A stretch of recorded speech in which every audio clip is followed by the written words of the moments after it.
to Psalm 105. Give thanks to the Lord and proclaim his greatness. Let the whole world know what he has done.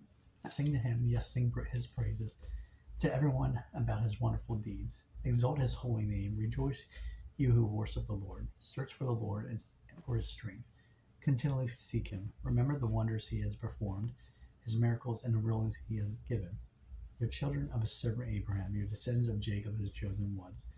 He is Lord our God. His justice is seen throughout the land.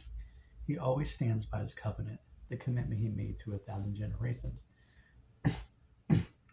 This is the covenant he made with Abraham, and the oath he swore to Isaac. He confirmed it to Jacob as a decree, and the people of Israel as a never-ending covenant. I will give you the land of Canaan as your special possession. He said this when they were few in number. A tiny group of strangers in Canada. They wandered from nation to nation, from one kingdom to another. Yet he did not let anyone oppress them. He warned kings on their behalf. Do not touch my chosen people, and do not hurt my prophets. He called for a famine on the land of Canada, cutting up its food supply. Then he sent someone to Egypt ahead of them. Joseph was sold as a slave. They bruised his feet with fetters and placed his neck in an iron collar until the time came to fulfill his dreams. The Lord tested Joseph's character. The Pharaoh sent for him and set him free. The ruler of the nation opened his prison door. Joseph was put in charge of all the king's household. He became ruler of all the king's possessions. He could instruct the king's aides as he pleased and teach the king's advisors. Then Israel arrived in Egypt. Jacob lived as a foreigner in the land of Ham, and the Lord multiplied the people of Israel until they became too mighty for their enemies. Then he turned the Egyptians against the Israelites, and they plotted against the Lord's servants. But the Lord sent his servant Moses along with Aaron, whom he had chosen. They performed miracles, signs among the Egyptians, and wonders in the land of Ham. The Lord blanketed the Egyptians with darkness, for they had defiled his commands to let his people go. He turned the water into blood, poisoning all the fish. The frogs overran the land, and even invaded the king's bedroom.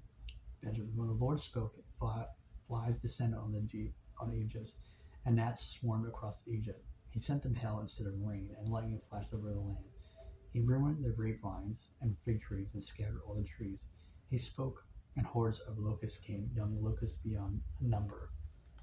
They ate up everything green in the land, destroying all the crops in the fields. Then he killed the oldest son in each Egyptian home, the pride and joy of each family. The Lord brought his people out of Egypt, loaded with silver and gold, and not one among the tribes of Israel even stumbled. Egypt was glad when they were gone, for they feared them greatly. The Lord spread a cloud above them as a covering, and gave them great fire to light the darkness.